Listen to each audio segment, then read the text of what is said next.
بنی اسرائیل کا ایک مالدار شخص تھا جو اپنی بیٹیوں سے سخت نفرت کرتا تھا۔ بنی اسرائیل وہ احسان فراموش قوم تھی کہ اللہ تعالیٰ نے ان پر انعامات و احسانات کی وہ بارش کی تھی جو شاید ہی کسی اور قوم کو میسر آئی ہو، لیکن اس احسان فراموش قوم نے کیا کیا؟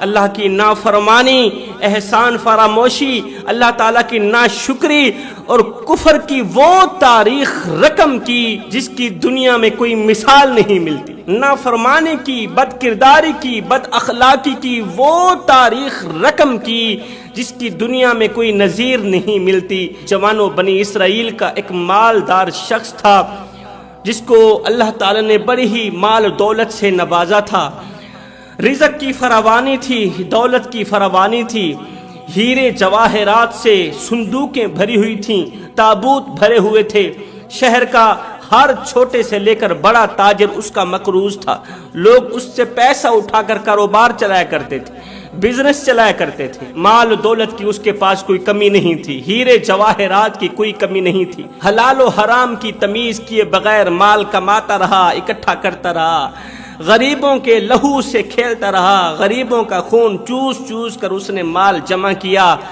اب اس نے کہا کہ اب تو مال کافی سارا جمع ہو گیا ہے، عیاشیوں میں زندگی گزرے گی، عیش و عشرت والی زندگی گزاروں گا۔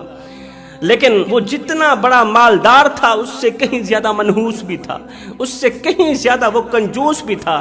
جوانوں، اگر اللہ تعالیٰ تمہیں رزق وسیع عطا کرے تو کوشش کرنا اپنے مال دولت والی جو مٹھی ہے نا، یہ کھول کے رکھنا، مال دولت والی مٹھی کھول کے رکھنا، غریب آئے غریب کی مدد کرنا، ضرورت مند آئے ضرورت مند کی ضرورتوں کو پورا کرنا، اپنے مال و دولت والی مٹھی کھول کے رکھنا۔ اگر اللہ تعالیٰ تمہیں رزق وسیع عطا کرے تو مٹھی کھول کے رکھنا، بھوکا آئے کھانا کھلانا، پیاسا آئے پانی پی کر جائے، بھوک کی بھوک مٹانا، پیاس کی پیاس مٹانا، پھر دیکھنا اللہ تعالیٰ تمہیں کبھی بھی زوال کا منہ نہیں دکھائے گا، کیونکہ غریبوں کی مدد کرنے والا شخص زندگی میں کبھی غریب نہیں ہوتا، وہ دن بدن امیر تر امیر بنتا چلا جاتا ہے، اس طرح کا امیر بنتا ہے۔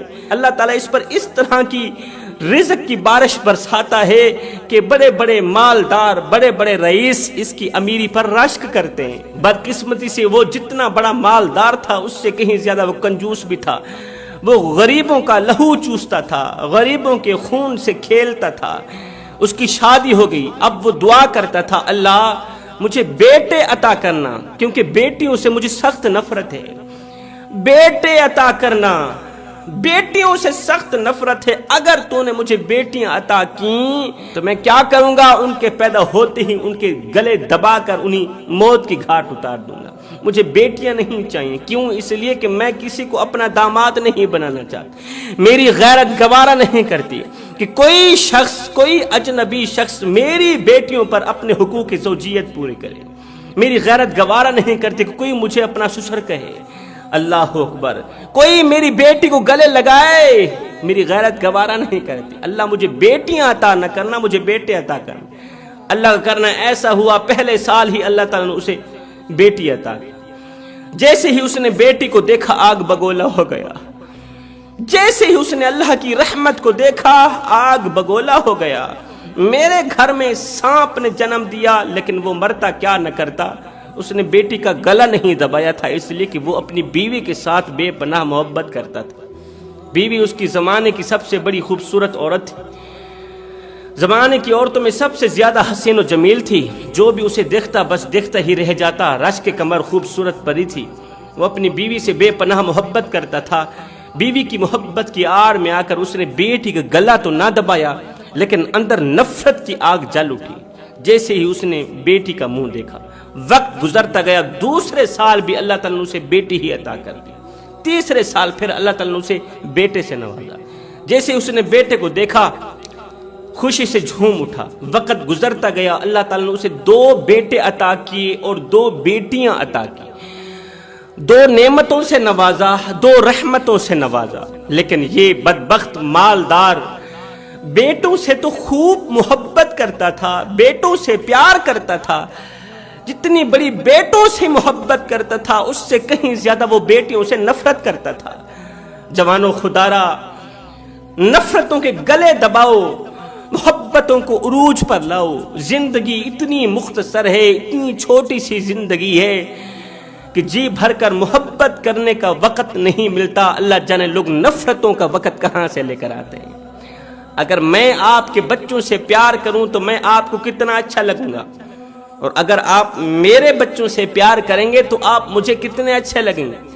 تو جب ہم سب لوگ کریم آقا کی غریب امت سے پیار کریں گے تو ہم سب لوگ کریم آقا کو کتنے اچھے لگیں گے، ہم سب لوگ مدینے والے کو کتنے پیارے لگیں گے۔ اس مالدار اور کنجوس شخص نے، کنجوس باپ نے اپنے بیٹوں کو تو بڑے ناز و نام سے پالا، ناز و نخرے سے پالا، ان کی ہر ایک ضرورت پوری کی، ان کی ہر ایک خواہش پوری کی، اپنی رگوں سے خون نکالتا رہا، بیٹوں کی رگوں میں ڈالتا رہا، اپنے منہ سے نوالے نکالتا رہا، بیٹوں کے منہ میں ڈالتا رہا، لیکن بیٹیوں کا نام تک لینا گوارا نہیں کرتا تھا، بلکہ وہ بیٹوں کا بچہ کھچا کھانا اٹھا کر بیٹیوں کے سامنے اس طرح پھینکتا تھا جس طرح کتے کو روٹی پھینکی جاتی ہو، جبکہ کتے کو بھی بندہ اتنی نفرت سے روٹی نہیں پھینکتا، کیونکہ کتا وفادار جانور ہے، وہ گھر کی دیکھ بھال کرتا ہے، لیکن وہ کتوں سے بھی بڑھ کر بیٹیوں سے نفرت کرتا تھا۔ ان کی بیٹیاں بھائیوں کا اترا ہوا پہنتی تھی، بھائیوں کا بچا ہوا کھاتی تھی۔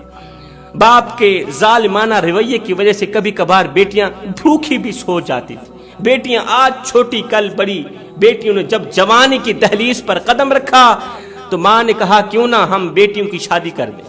مالدار شخص کو کہنے لگی کیوں نہ ہماری بیٹیاں جوان ہو گئی ہیں، اس کی شادی کر دیں۔ اس منحوس شخص نے انکار کیا ہوگا، لیکن بیوی سے بے پناہ محبت کرتا تھا، بیوی کی بات مان ہی بیٹھا۔ جب بیٹی کی شادیوں کی باری آئی تو ظالم باپ نے کیا کیا، بیٹیوں کو غریب مزدوروں سے بیاہ دیا، غریب مزدوروں کے ساتھ بیٹی کی شادی کر دی، بے طاقت بے قوت اور کمزور لوگوں کے ساتھ بیٹیوں کی شادی کر دی۔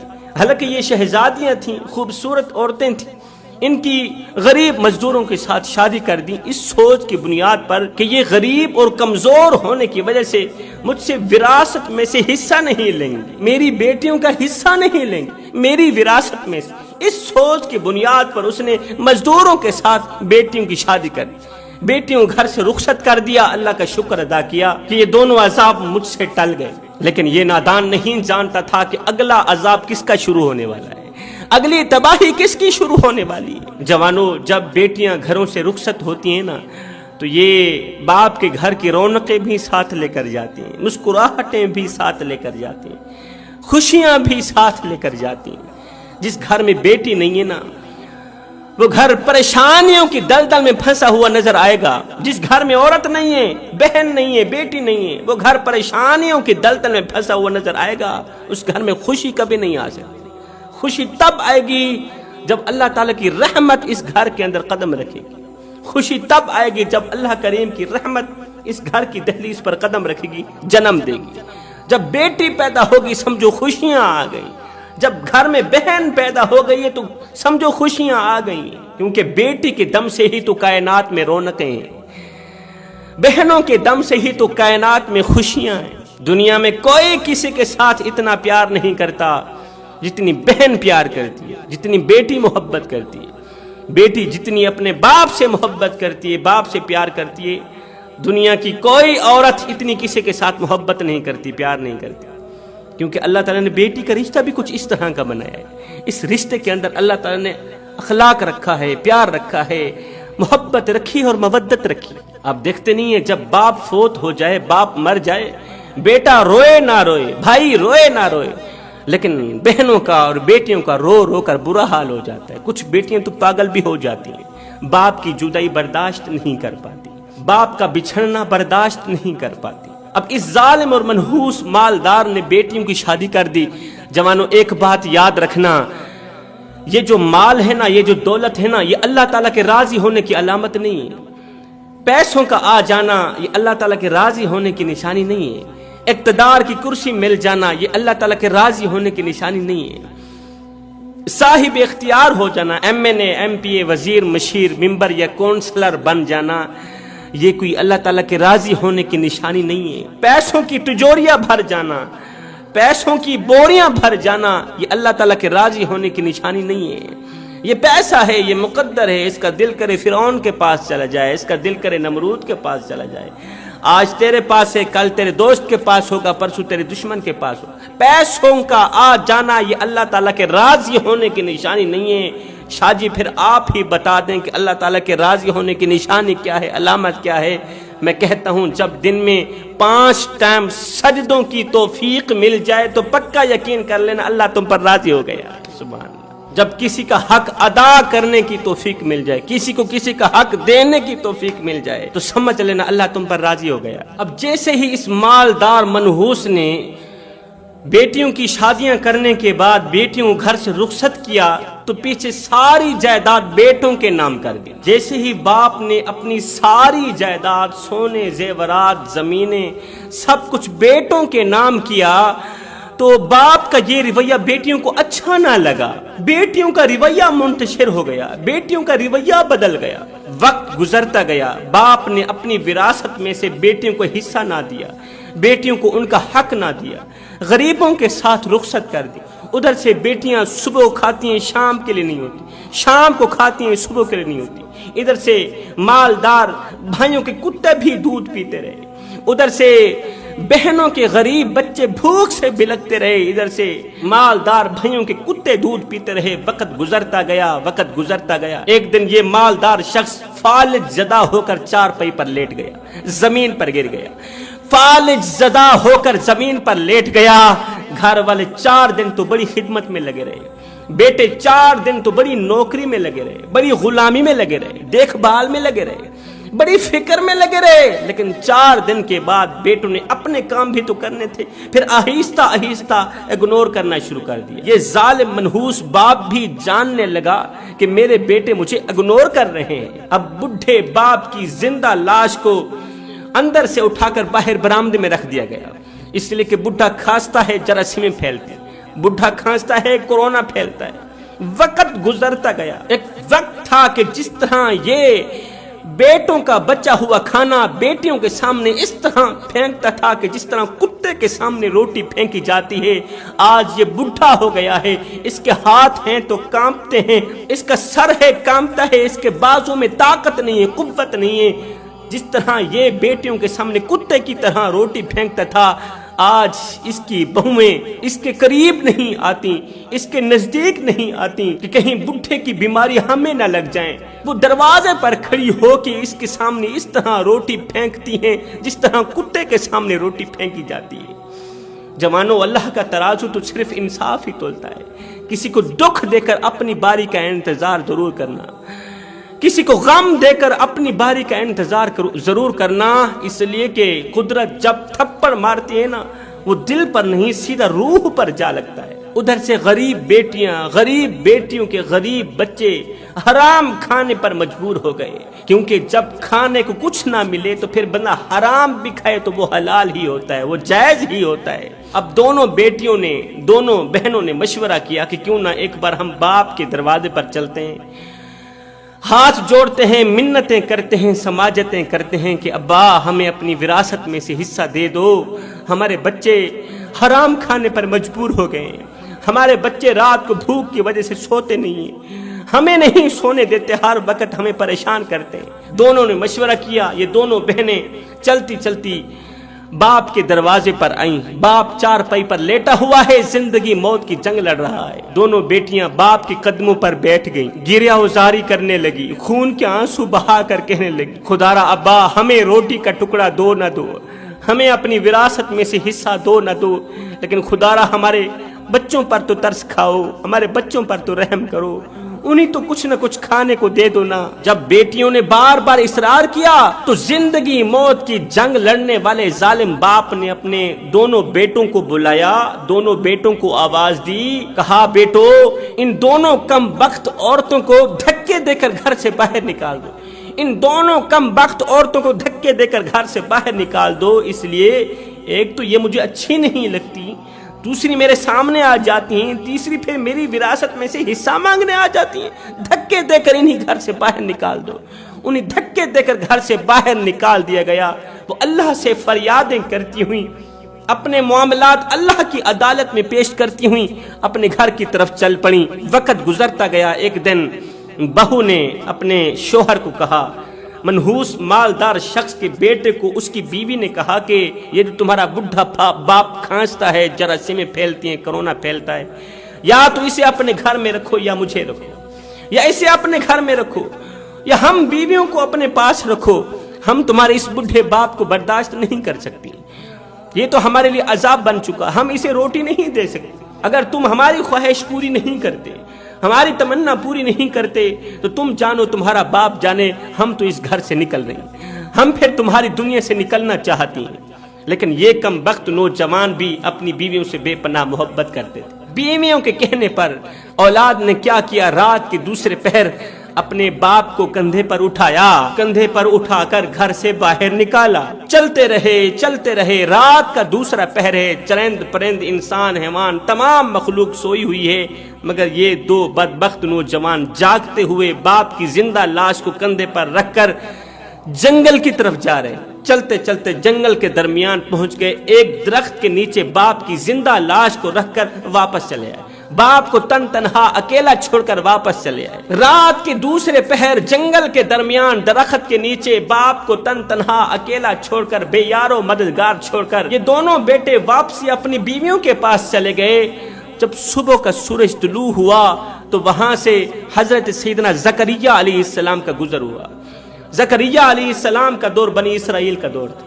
زکریا علیہ السلام اللہ کے نبی کا گزر ہوا۔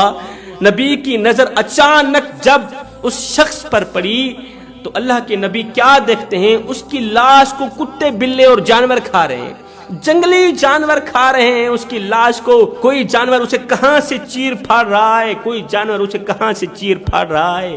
اللہ کے نبی نے جب یہ دردناک منظر دیکھا تو اللہ کے نبی کا دل بھر آیا، دونوں ہاتھ اٹھائے، عرض کی میرے مالک آخر ماجرا کیا ہے؟ کیا اس کے نصیب میں قبر نہیں تھی؟ کیا اس کے نصیب میں کفن نہیں تھا؟ کیا اس کے نصیب میں اولاد کا کندھا نہیں تھا؟ اس کے نصیب میں جنازہ نہیں لکھا تھا؟ آخر اسے جانوروں کی غذا بنا کر اسے عبرت کا نشانہ کیوں بنایا گیا؟ اسی وقت وحی آئی اللہ کے نبی حضرت زکریا علیہ السلام کے پاس۔ جبرائیل آ کر کہنے لگا، اے اللہ کے نبی، اللہ فرما رہا ہے جو کسی کا حق مارتا ہے، جو ظالم باپ اپنی غریب بیٹیوں کو اپنی وراثت میں سے حصہ نہیں دیتا، اس کا حشر اسی طرح کا ہوتا ہے، اس کے ساتھ ایسا ہی ہوتا ہے۔ ہائے، ساری زندگی اس نے بیٹیوں کو کٹیا سمجھ کر ان کے سامنے روٹیاں پھینکتا رہا کہ میں بیٹیوں کو روٹیاں نہیں پھینک رہا، میں کتوں کو روٹیاں پھینک رہا ہوں۔ بیٹیوں کے ساتھ اس طرح کی نفرت کرتا تھا کہ یہ بیٹیوں کو دیکھنا بھی گوارا نہیں کرتا تھا، میری رحمتوں کو دیکھنا بھی گوارا نہیں کرتا تھا۔ اس نے تو میری رحمتوں کو کتیا سمجھا تھا، میں نے اس کے پورے جسم کو کتوں کے حوالے کر دیا۔ اے اللہ کے نبی، غور کریں، اس کی لاش کو کتے بلے کھا رہے ہیں مگر میں نے اس کی روح ابھی تک بھی نہیں نکالی۔ اللہ، اتنی بڑی سزا، اتنا بڑا عذاب، اس کی لاش کو کتے بلے کھا رہے ہیں، چیر پھاڑ کر کھا رہے ہیں، اور اس کی روح اس کے اندر ابھی بھی موجود ہے۔ یہ اتنا بڑا درد محسوس کر رہا ہے، یہ تکلیف محسوس کر رہا ہے۔ اسے بتایا جا رہا ہے کہ جو بہنوں کا حق مارتا ہے، جو بیٹیوں کا حق مارتا ہے، وہ اس طرح کے عذاب میں مبتلا کیا جاتا ہے۔ کسی کا حق مار کے، کسی کو دکھ دے کے، کسی کی آنکھوں سے آنسو نکال کے تجھے کیا لگتا ہے کہ تو ساری زندگی ایسے ہی مسکراتا رہے گا؟ نہ بندے نہ، بس وقت کے الٹنے کی دیر ہے، تیری باری بھی دور نہیں ہے، اس لیے کہ زندگی کے کسی نہ کسی موڑ پہ اپنا کی آخر بھگتنا ہی پڑے گا۔ آپ سوچ رہے ہوں گے کہ بھلا کوئی باپ بھی اپنی بیٹیوں کے ساتھ اس طرح کا سلوک کرتا ہے؟ میں آج کی بات نہیں کر رہا، میں نبی کی آمد سے پہلے کی بات کر رہا ہوں۔ اس دور میں تو باپ اپنی بیٹیوں کو بیچتے بھی تھے، باپ اپنی بیٹیوں کی بولیاں لگاتے تھے۔ مجھے بتاؤ، جو باپ بیٹیوں کی بولی لگا سکتا ہے وہ اس طرح کے کام نہیں کر سکتا؟ جو باپ بیٹی کو زندہ دفن کر سکتا ہے وہ یہ گناہ نہیں کر سکتا؟ جو آج کے اس دور میں ایک باپ بیٹی کا گلا دبا سکتا ہے وہ اس طرح کے گناہ نہیں کر سکتا؟ ہے میرے کریم نبی کی آمد سے پہلے یتیم بچے کس کو پکار رہے تھے؟ یتیم بچیاں کس کو پکار رہی تھیں؟ بیوہ عورتیں کس کو پکار رہی تھیں؟ دکھی مائیں کس کو پکار رہی تھیں؟ میرے نبی کو پکار رہی تھی۔